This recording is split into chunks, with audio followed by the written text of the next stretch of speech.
ready? All right. Okay, you start off. Alrighty. Well, this is Marna Weston, recording for the Sam Proctor Oral History program at the University of Florida on today, January 27th, 2010, at the home of Ann Douglas Skinner. Thank you so much for letting us come to your home and conduct this interview. Well, you're certainly welcome, and I am so happy you're here. And I think the project is wonderful. Well, terrific. And of course, the project is the University of Florida's Alachua County African American History Project, which will also touch with elements of the entire state of Florida. And Lake City being such an important part of Florida, we thought it would be great to come and speak with you due to your long-standing community ties. So thank you again. I'd like to begin just finding out about you, Ann Douglas Skinner. Can you please tell us about yourself, where you were born, a little bit about your family? Well, I was born to Nellie Hollingsworth Roberts and William Lee Roberts, and kind of covered the south end of the county, my mother being from Fort White, my father being from a community just north of Lake City. So I was really fortunate to have the best of both worlds to meet right here in the middle, in the big city. So that was an interesting thing. I was born, raised here, went to school here, graduated from Columbia High School. I won't say the year. And then I always knew that I'd be a teacher. That was, it was never even a question. My mother was a teacher, and I just thought that was the most wonderful thing that you could do in life. So I really enjoyed the idea that I too one day would be a teacher. And I taught school, English, drama, whatever, for 36 years. Now, where did you receive your training to prepare you to be a teacher? I went to the University of Florida. I could not wait. That was my goal in life too. My mother had graduated from there.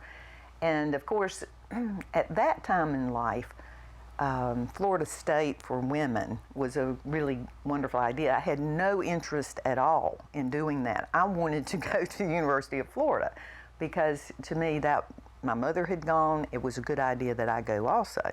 So I had a wonderful experience at the university. I got my bachelor's there in 1966.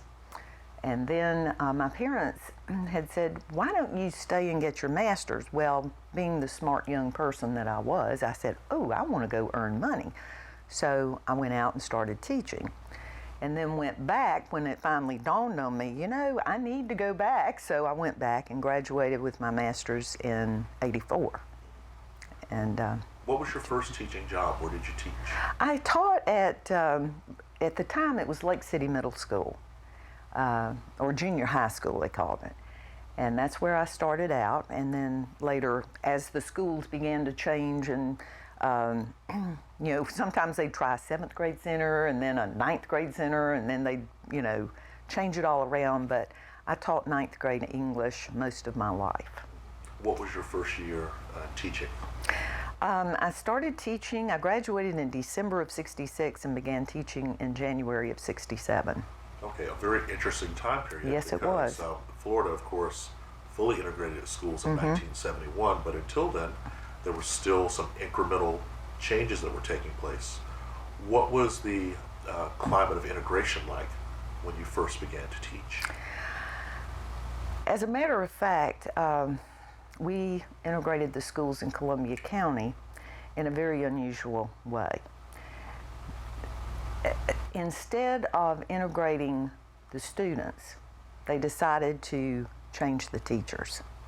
So we had a lottery, the only lottery I ever won in my life. And this is where you put the names in the hat from the different schools and drew a name out, and if your name was drawn, you would switch places and go to the black high school, for example, in my case.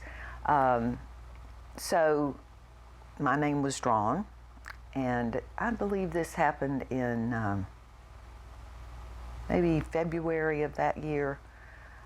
It wasn't the beginning of the year, as I recall. So I switched places with a teacher at Richardson Middle School, which was the black high school. And I was actually rather excited about it because I saw it as an opportunity. And I went out and I collected books on black athletes. I remember one of them was Gibson, the tennis player. And so I collected all these things, and I was, just really looking forward to something that was different. And I guess in some ways this was good because I always loved challenges. And so I went to the high school, and we had a couple of days to kind of get everything changed around. And I went upstairs in this very old building, and I went into my classroom, and I remember looking around, and there's really nothing there. And I looked out the window, and there was a chicken yard down below. And I was just thinking about how absolutely different this was. And of course, I'd only been teaching a couple of years when this happened, so I didn't have a whole lot of experience under my belt. But kids are kids, no matter what. So on the first day of school, my students came in, and I think they were as fascinated with me as I was with them.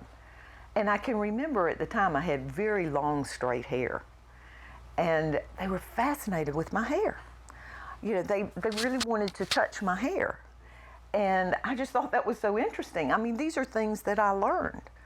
And a lady that I had known through my family, her name was Miss Goodbread. And she taught across the hall, and she was so helpful. I'd go ask her everything, what do I do about this? Because things were different. We didn't do things the same way. So she gave me a lot of really good guidance to help me get through. But it was traumatic. It was traumatic for the kids, and it was traumatic for me. I always had this idea that we have blacks and we have whites, and we're just all going to become gray. And that's really what I was, the brotherly love and what's best for everyone. And these are kids, and we're charged with the responsibility to do the best educational job we can do.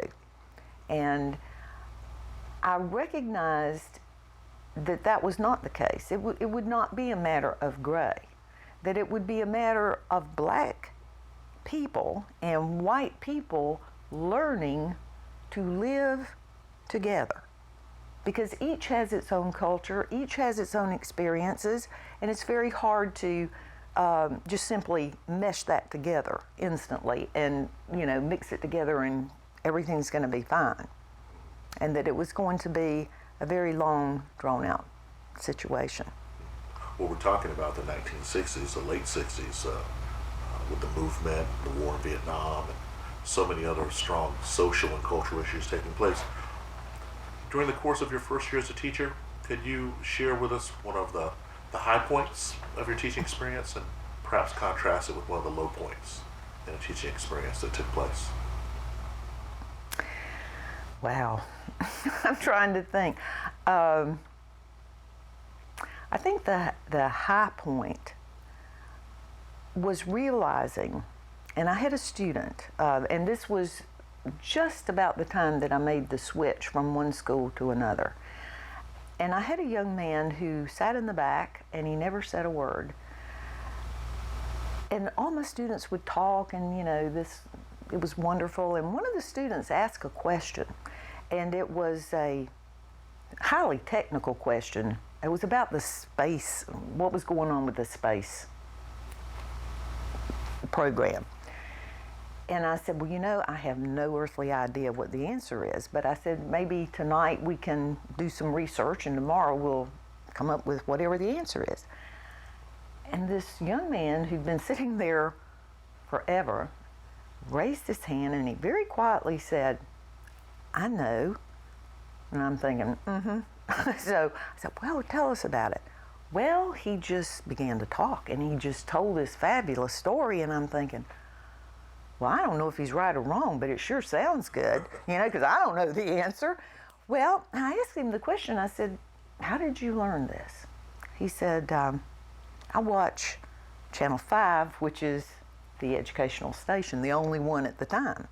And I thought, well, isn't that interesting? Because he didn't read, failed all the tests, and I'm thinking, how can a person who communicates so beautifully and knows all this stuff, because I did check when I came home that night, and he was absolutely right on.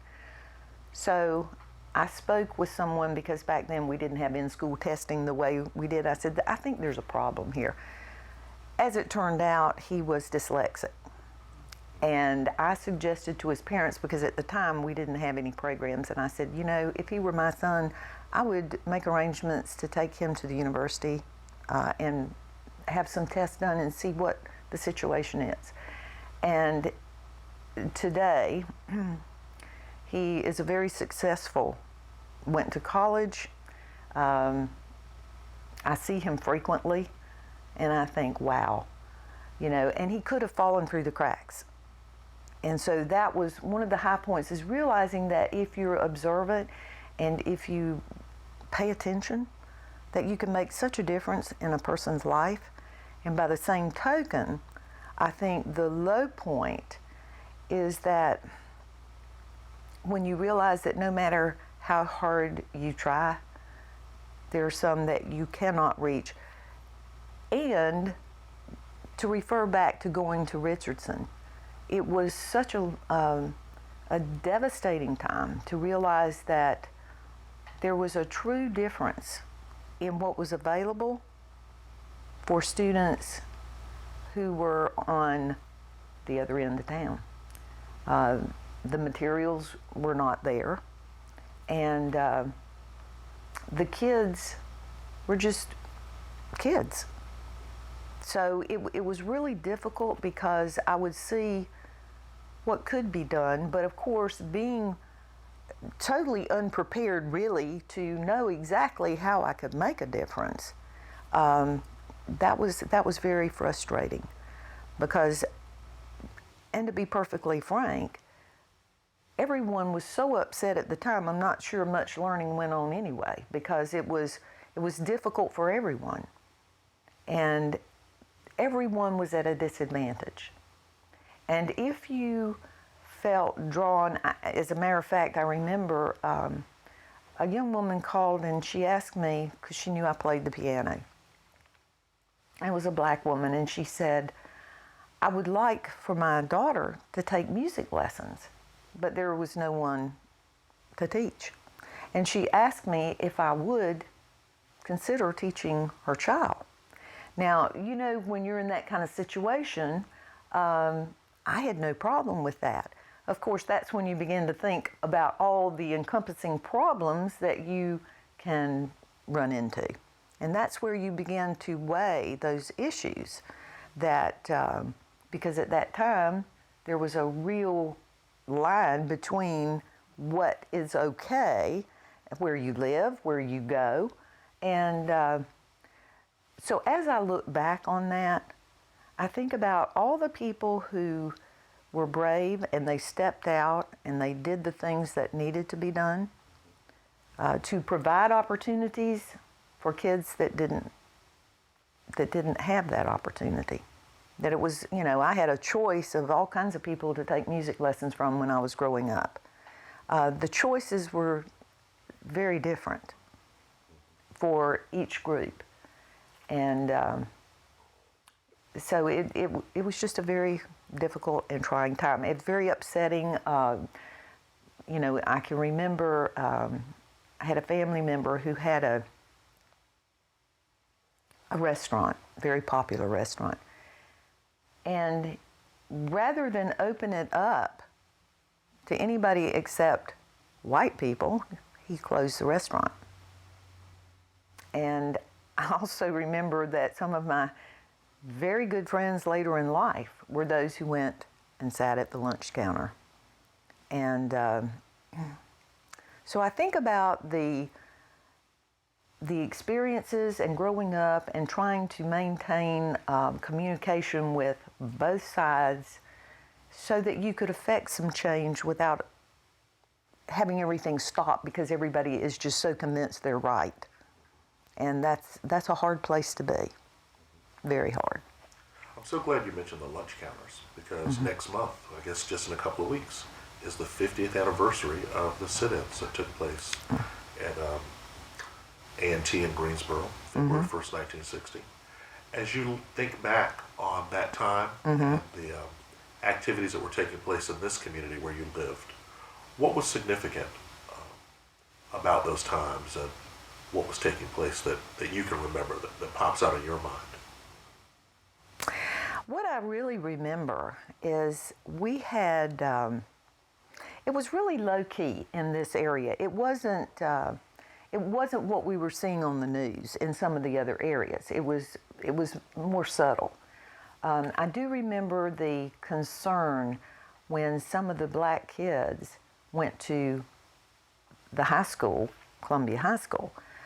These were primarily sons and daughters of teachers, those who knew that in order for their kids to achieve on the level they needed to be in a place where the activities were available and the educational system was going to prepare them to go on to college. And I look back and I think, wow, that took a lot of courage because there were only, say, 3 or 4 in the entire school.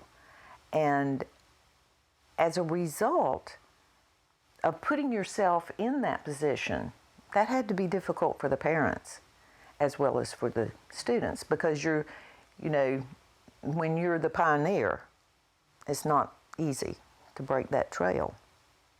And so that to me was one of the significant things that I remember. And later on in life, those kids did really well. And they have become, lawyers, doctors, and have been wonderful in our community. So we've come a long way in a lot of ways. Why do you think it's so difficult to be that first person that blazes the trail, the pioneer? Earlier we were talking about that, and you mentioned how tough it is to be first at something. Why do you think that is? Because I think that all of us want to be loved by everybody, and we want other people to agree with our decisions. And so it's really difficult when you know that what you're going to do is going to cause criticism. And it's seen not just so much as a criticism, but that you're going to do something that cannot be taken back. It's taking that step, and you keep going forward. You can't stop. You can't change it. It's there forever. And so if it doesn't work out really well, you've got a problem too, and you're going to have to address it and answer to it. Absolutely. A couple more 1960s questions, then we'll move forward. But I'm curious about the effect and reaction in the general overall community in this part of North Florida. 1968, Martin Luther King's assassination.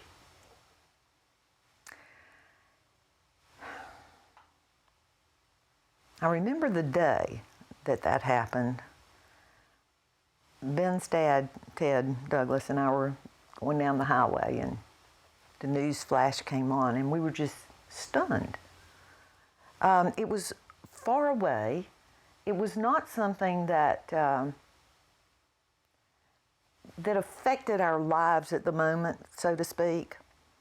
I think if I had lived in a different place, a larger city, whatever, it would have had more of an, but I can remember thinking, and then watching the news and whatever, how can people do those kinds of things? I just remember the devastation that I felt. And I can honestly say that I didn't really discuss with a lot of people what I felt about it, because I don't think that always what I thought was the norm. And so there's not a lot of people that you could sit and talk to about how this would affect a community in the long run. I can remember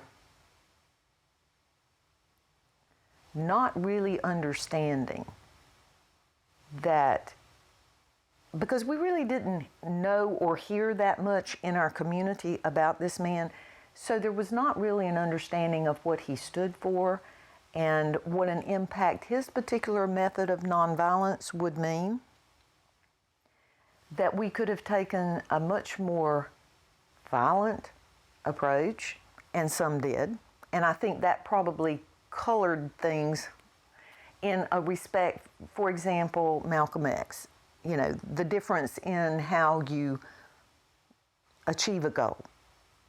But I do know that when we finally were able to have celebrations of Martin Luther King Day and to remember, and I always, before it became mandatory to have something in the classroom, what better learning experience?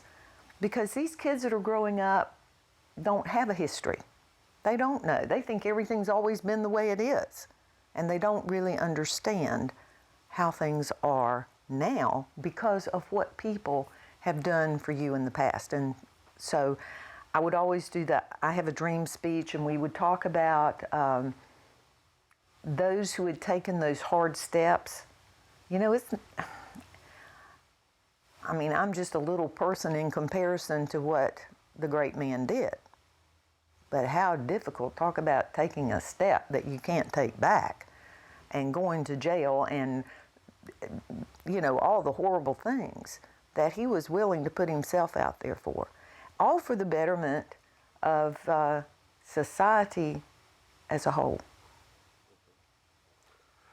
Just a few weeks later, Robert Kennedy was assassinated, and people give him a lot of credit for an extemporaneous eulogy that he gave in Indianapolis. The people that were there waiting for him to give a campaign speech, it wasn't like today with Twitter and the internet. Right. They didn't know that King had been assassinated, and so Robert Kennedy had to come out and give that news to the crowd. And when you mentioned the different responses and different communities or different places, it just reminded me of that. What was it like when you heard about Robert Kennedy's assassination? Once again, living in the area that I do, I would venture to say that the overall opinion was that the Kennedys were sort of outside the norm.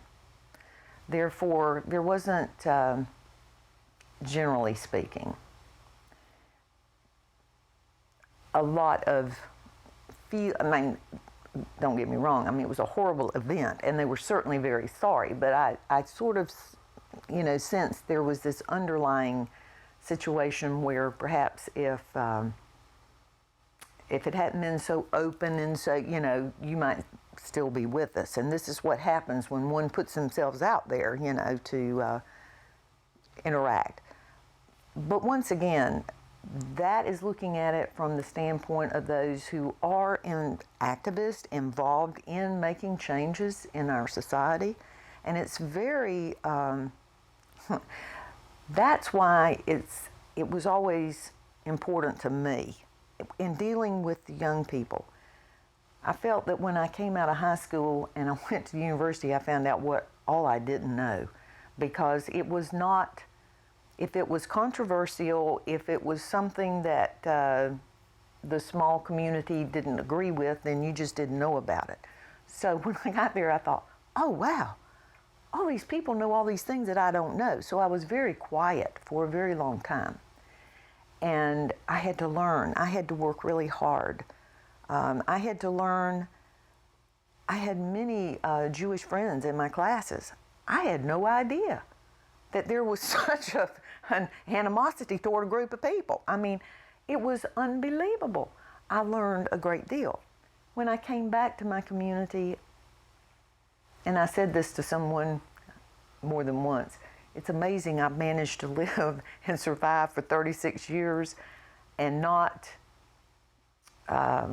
fail in what I see as my responsibility to teach my kids so that when they go out into the world, they are not so lost as I was.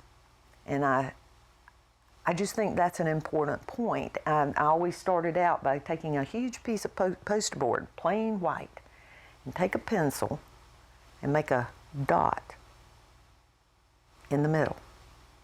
And I'd say, this is the world, and this is you. Because we're all important as individuals, but we have to work together in order to make a difference. But if you don't know about these differences, then you can't make a difference. So it was just the idea that I never wanted to send my students out so unprepared. And I probably was one of the first to do for example, the conversations about in history, which I brought into my English classroom because it was important. And that's how you affect change. I knew how students felt because they mirrored exactly what they were hearing from home. I could take on any election, national, state, local, I could have them vote in the classroom and I could tell you exactly how the election was going to go. Not a problem, because they mirrored. And also I saw that I think educators have a very important role because you have more impact on those kids than anybody else. So if you have the right being an attitude of making sure they're prepared, then you can really influence those kids and how they think and feel. Did I get off the topic of what you asked? I do have one last little 60s question, and I guess I'll stay on the Kennedy theme. John F. Kennedy at the beginning of the 60s made the commitment that we would send a man to the moon before the end of the decade. And in 1969 we did so. Yes. What do you remember about the moon landing? I remember that I'd just gotten a new cat, and I named the cat Apollo. That's what I remember first. Yes, we all sat and watched this event, just absolutely amazed at what we were able to achieve in such a short period of time. And I also remember all the people who didn't believe it happened, that it was a government, because this is true. I might hate to tell you this, but it did happen. Yes, they thought it was just a government hoax, that man did not walk on the moon. And I can remember having to deal with those issues in the classroom. Yeah, I do remember that. And I also remember that, speaking of the Kennedys, once again, people who don't follow the norm, especially in the area where you live, that it's very difficult. And of course, in North Florida, the fact that his religion played a huge role. My best friend happened to be Catholic, and I will share one funny thing about it. She had grown up in Shaker Heights, Ohio, and they came to Florida, and we became instant friends because we both loved to read, and her dad would bring books home from the VA library. So we became very close. And I invited her to come and spend the night. The problem I had was that the first question, and especially in rural areas, that people ask, what's your name and what church do you go to?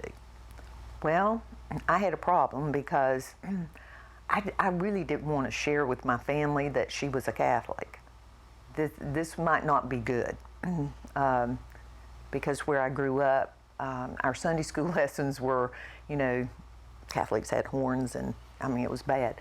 So I thought, I just won't share that part.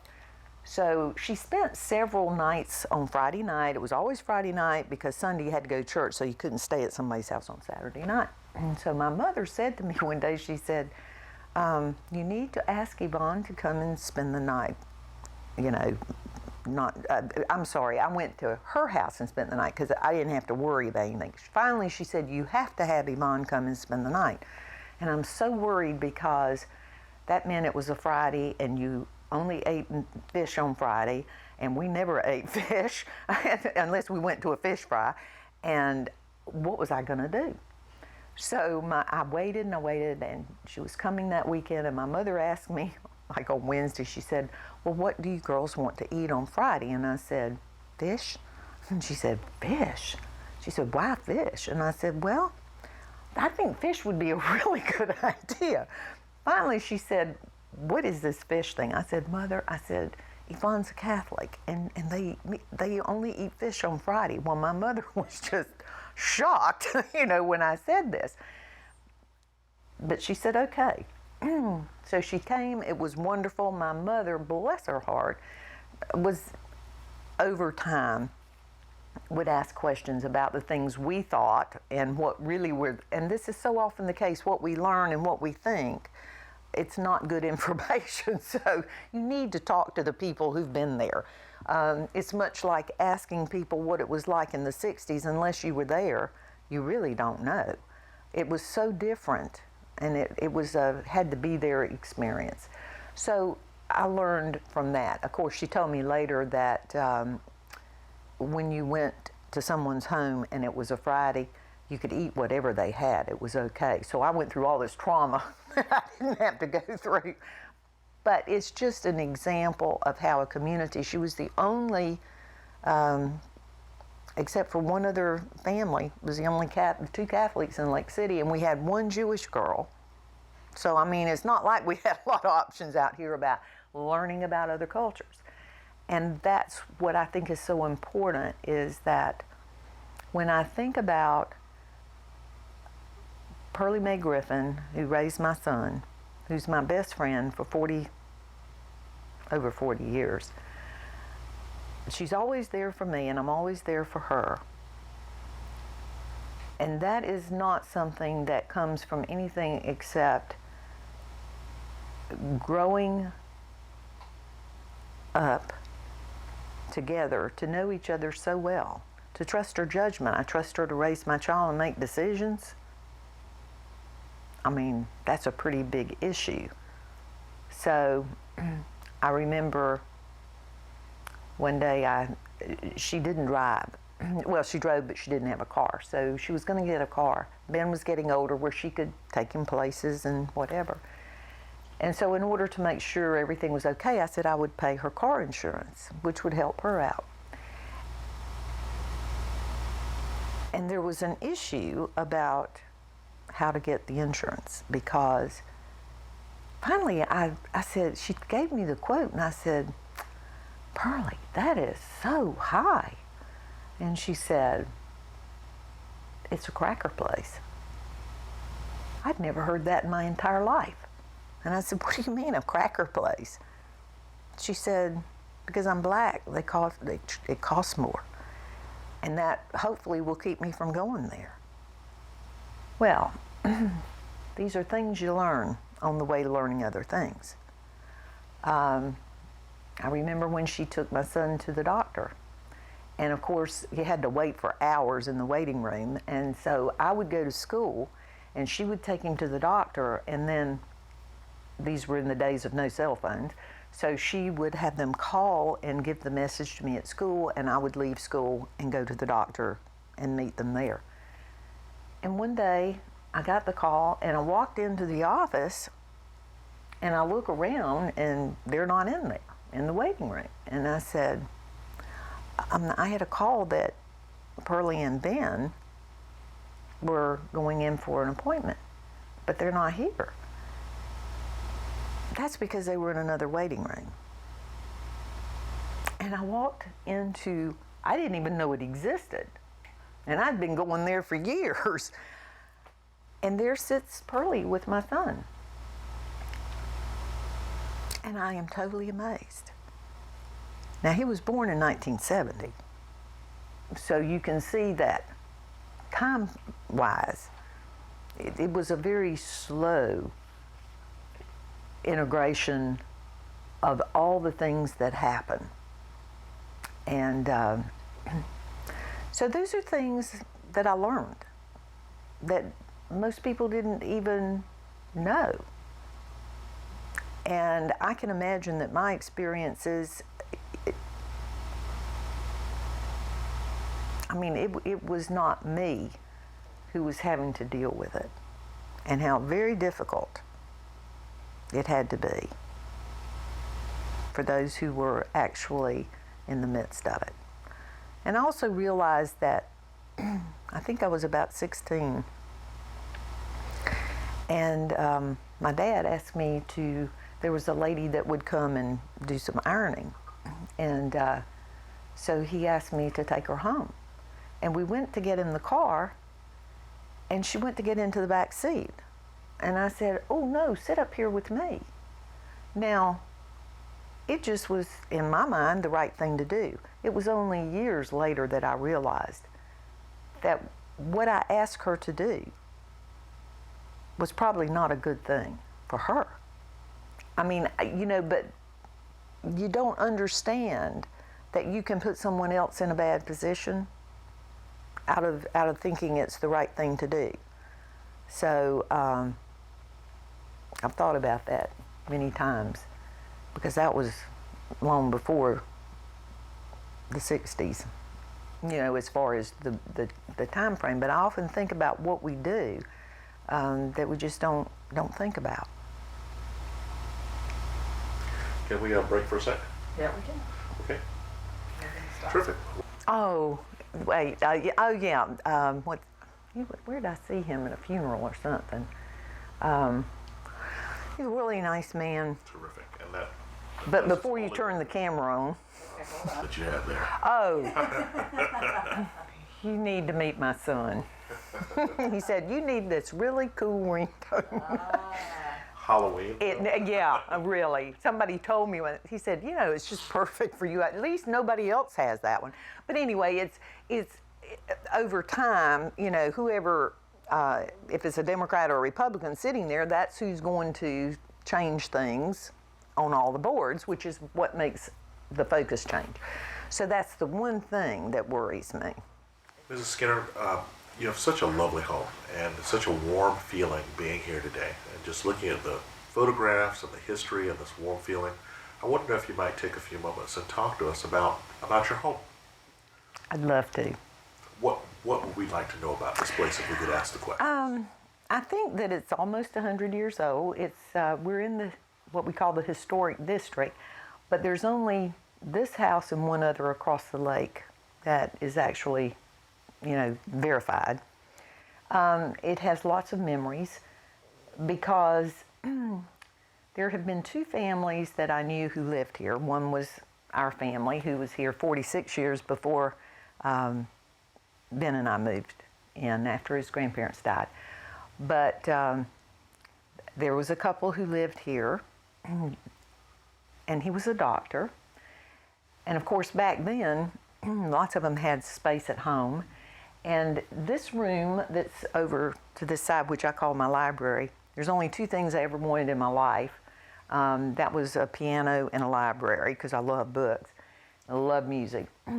But that room was interesting because it was what was called a breezeway, and it connected to the carport. And he decided to enclose it and make that into his office space. And he handpicked every piece of wood that went in it, because he loved wood.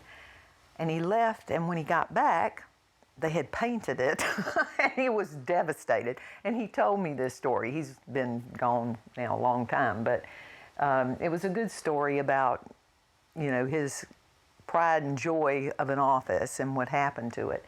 But over the years, it housed some wonderful, happy times. The Douglas family lived here. George Douglas was the mayor of Lake City for many years. His father, Babe Douglas, was the sheriff, and then later public service commissioner, who died on the side of the road coming back from Tallahassee. Now, these are your in-laws. Right, okay. Right. Just really wonderful people that had an impact on the community, and we had lots of fun times in the house. So when they were gone, Ben, my son, was young. He said, I don't want anybody living in Grandma and Granddaddy's house. So we bought the house from the estate and moved in and started 25 years of renovations to really bring it back to what it had been, because over time, I think one of the funniest things was the upstairs, there's a fireplace in the master bedroom. And it was covered over and everything was paneled, you know, so I wanted to take all that down and put it back to the original. So when the fireplace cleaner came, the black hat person, he said, if I were you, I would go outside and close the door, because sometimes when you open this up, things come out. So I remember standing there wondering what was going to come out. The interesting thing was the last fire, and it had been probably a coal fire, and they had just taken, everything was still in there. The poker, you know, all the tools, everything was inside. So, but it is a working fireplace, and I use it frequently to build a fire, and this one is a gas log. What else can I say? I love my house, and there's nothing in it that's new except these two sofas out of sheer necessity. Everything else has a meaning. It belonged to a family member, or, you know, that there's just nothing new. In fact, my mother pointed out that the light I used for my piano was the one I read under as a child. And I asked her if I could have it, because I found it out, you know, stuck in the back of the storeroom. And she said, what do you want with that? And I said, well, I'm going to redo it. She said, you could buy one cheaper than you can redo this. And I said, yeah, but it wouldn't be the same lamp. And it has the kind where you step on the little button at the bottom and this light comes on. And I can remember being so fascinated as a child, I'd sit there and turn it on and turn it off, because it'd have this neat little light that'd be like a night light. So everything is old. It means a lot. Has So lots of memories. You have your library to the right, you have your Yes. piano to the left, Right. and then you have Huckleberry here Yes. on the couch with you. I am an animal lover. I was known as the cat lady for years. I've always had animals. I love them. What is a special memory of any room in the house that you'd care to share with us? Would have to be my library. That is special because it's a place I love to sit and read. It's like having a little cocoon. And it's just a place that makes me feel good. I think because I'm surrounded by the books. After my husband Pete died, I had tons of books. I had books everywhere, and my son's a real historian, so I took the books and boxed up the ones that I knew Ben would like, because he also has a library. And I was so lost. I mean, I still had lots of books, but I don't part with books very easily. And so they took probably 20 boxes of books. And I told him, I said, when you go through them, if there's anything that you don't want, you bring it back and I'll put it on the shelf or on the floor or somewhere, because, you know, it's just being surrounded by words and lives and people, and it's a wonderful feeling. I love that. In this room, there's so much history. You're just on the wall behind you. You have some pictures of some incredible Florida leaders. Would you care to maybe select one of those photos and talk a little about its place in this room? I would probably have to pick Bob Graham, because he was quite instrumental in, you learn so much as you go through life, for the people that come into your life, and you get experience and knowledge. And he was a real, his organization was fabulous. They were, as a senator, he served with Pete. He was outstanding. And as governor, he made strides that were so needed at the time he was there. and to refer back to the fact that minorities had a very important role in his organization, in his plan, for those who would serve on boards, for the appointments that he made, and that had to be difficult for him, because in communities that were being changed by the results of what he was trying to do, which was to give everyone a voice. And as I realize now, when you have 67 counties, some large, some very small, so making these changes and saying, we will have a diverse board, whether it be hospital or community college or housing, that's the way it's going to be. And those changes were not always easy, but he always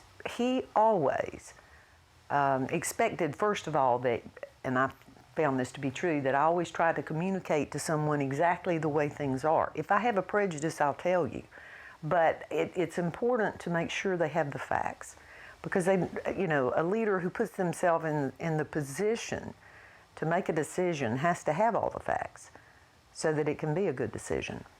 So the good, the bad, and the ugly, they need to know. And he always stood up for the right thing, at least in my experience of working with him on his decision making. His wife was extremely wonderful and started the volunteer program in the state. In fact, I invited her to come to Columbia County as the first stop to launch the idea of volunteering in the school system. So she was really instrumental in getting that started. Now we have a full-time person who does this, all day, every day. And back then it was just an idea, started out with just, a little part-time work, but it just grew into all kinds of wonderful things and involving many people as a part of the school system who never would have been. So I see all those good things that they started. How many leaders in our state do you think have actually visited here in this home? In this home? Oh, that's a good one.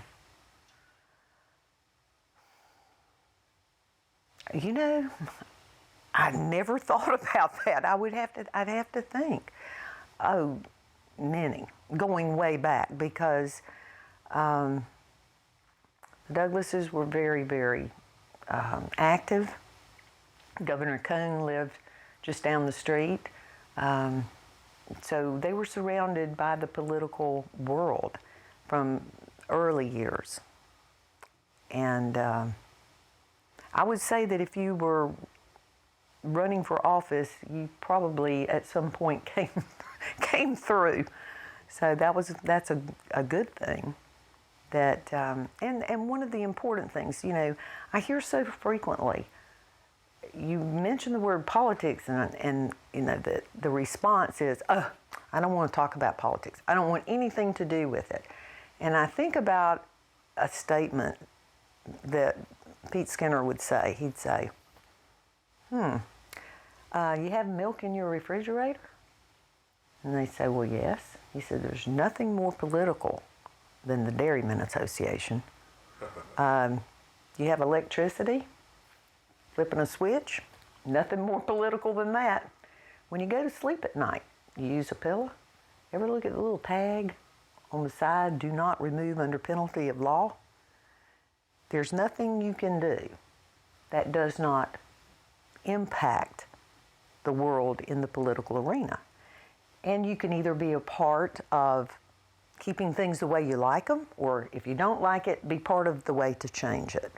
So it's a necessary part of our lives to be informed. That's our responsibility. I often say I don't want someone to tell me what to think. I want someone to give me the facts and then let me decide how I think about it and what I think. But I have to have the facts first. Well, now you brought your late husband up. Could you talk about Pete Skinner for just a little bit? Absolutely. Very interesting person. He was born in McAlpin in Swanee County, grew up on a farm, driving a tractor, and the only reading material was that his dad was his mom worked at a grocery store, which her brother owned, and his dad was a butcher, and they drove a truck down to Miami and, distributed meat. And Pete would drive a tractor. They didn't have a lot of money. So they managed to scrape up enough to buy a set of encyclopedias. And every night from the time he was the youngest, later on there was a tail end that came after him, but he had 2 older sisters and then he was the only boy. So the daily routine was to sit in the kitchen and talk to his sisters, and they would read the encyclopedias. So he learned everything about whatever was in the encyclopedia because that was his source of knowledge. When he went to school, as a first grader, he wasn't big into the reading thing, so but he loved to play, and he was very popular, and his friends called him Cheryl, and he was very athletic, so they always wanted him on their side because he was good at it. So one day his little teacher said, "Cheryl, I'm sorry, but from now on you're going to have to stay in during recess." "Why is that?" "Well, because you need to learn to read. And until you learn, we'll stay in and practice every day." And he said, "Well, nobody ever said it was that important." So within a week, he was reading beautifully and out playing again. So that was always his attitude. He just had to understand, is it really important? And he went from that, he was very athletic in high school, so he got a college scholarship to go to Florida State. That was an interesting story in itself. He came home, did not take the scholarship, got hurt. Anyway, he came home, and a relative said, "Well, I'm going to see if I can get you a job down at the local gas station." Well, he wasn't real big into that idea. So his brother-in-law, who was an attorney, said, "Pete, there's a new program that the president is just really behind." Of course, this was Kennedy. And it's the Peace Corps. And I think you ought to consider that. So that was how he became a member of the Peace Corps, and also the Marine Corps. And as well, he could do it either way. I'm not going to put that statement on camera, but it was just interesting because he had a lot of interest. He loved people. He had, and actually the way he chose India was he took a world globe and he put his finger on live oak and he said, "I want to go so far away that I'm going to be coming back." And he went all the way around and put his finger halfway around. And he looked, and it was India. So that's how he chose where he wanted to go. So after doing his stint in India, he was an agricultural specialist, and all of the people who went were basically the Harvard, Yale, old-time families. And so here comes this guy from Live Oak, and had a Southern accent, which was, if you speak Southern, slow, you must be slow. So you had to work through that, and had to learn the language, which he did. And they sent them to Kentucky to a school there, and he had to learn to speak the language before he went. And his cohorts were getting ready for this trip by learning to cut out meat and all the things they wouldn't have. So they made the comment to him that, you're still eating meat. You're eating hamburgers and steak and chicken. He said, we're over here eating pasta and whatever, because we got to get used to, what we're going to be doing in India. He said, man, I'm going to eat meat until I get off the plane. He said, because I don't have to practice how to be a vegetarian. It's just the way it is. So those were things. But he did receive the National Service Award to India, Indira Gandhi Award, presented by the ambassador for his concepts of how to raise crops and how to the irrigation was the super problem, and using the idea of co-ops and how to buy a tractor because it would take them forever to try to get things level. So he did a lot of wonderful things that are still there, and I'm sorry I missed the chance to go and see that because we'd always planned to make a trip to India so we could see that. But anyway, he came back and lived in Jamaica as Foreign Service officer, put 5,000 people in the Peace Corps as a recruiter, going to all the universities during a very traumatic time because this was during the war years, and he was a Vietnam vet too. And a lot of kids went because that was a better alternative than serving, in the war. So a lot of kids went. And then he wanted to make an impact and run for the legislature, which he did, served in the House and in the Senate, became Senate Majority Leader, and made quite an impact through, especially in a rural area such as this. Healthcare was an issue. The midwifery bill was extremely important because so many people have children at home, excuse me, but they don't have access to health care. So having that opportunity to have those who are trained to at least be able to assist was really important. And another was the Swanee Valley Transit, because transportation is a super big issue. And it was very difficult to explain to people who live in urban areas that you can't take a taxi or the bus or whatever, because it doesn't exist, and to provide those methods of transportation. So there were some wonderful things that came out of that. Neonatal unit in Gainesville was his pride and joy also. So he always had the people and where they are. Funding on education.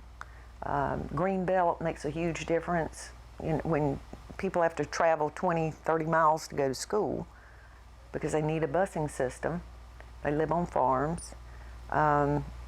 These are not issues that most legislators are accustomed to dealing with. Had the largest district in the state because it had 28 counties. Some people have a city block, and that's their that's their district because of the population.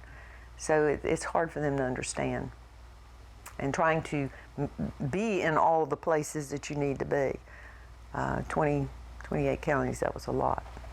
Being in all those counties and working so hard for people on all those issues, of course, you've wanted to have the type of home environment, a place to come home to that was comforting and re-energized. What was Pete Skitter like at home? You know what? People used to say he was an energizer. He'd walk into a room and you just felt the energy. And someone asked me one time, does he always smile? He had a beautiful smile. I said, from the time he got up in the morning, he was always, and he liked to get up early, he was always in a good mood. Very dedicated, read everything he could get his hands on, quite a reader. And being at home with him was usually crisis management. I had a friend who told me one time, said, when I get bored, I just come to y'all's house because there's always a crisis. Somebody, somewhere was in crisis, and Pete was on the phone. There was an article in the Gainesville Sun, shows him, we're sitting at the kitchen table. That was the office with the telephone and his notepad. And I learned a long time ago, don't throw away the little piece of paper. It might have the United States President's cell phone number on it. and you just see a piece of paper and throw it away. So I had a box that I put every piece of paper in because he was not Bob Graham with the little green notebook. His was like, oh, here, I got a little piece of tissue here. Let's write that number down. So it was just, it was constant. And as somebody said, they said, gee, Pete, you are high maintenance. He said, yeah, but I'm user-friendly. So, yeah, he was a very positive person, very positive. And it's interesting because he got his degree from the University of Florida in political science, and then went to University of Georgia, Valdosta State, and got his master's in history because that was his absolute love. Terrific. Well, it's been so nice to share this hour with you, and there's so many more questions that I have. I'd love to have a chance to perhaps come back and speak with you again. I would love to have you. Please do. Thanks very much. You're welcome.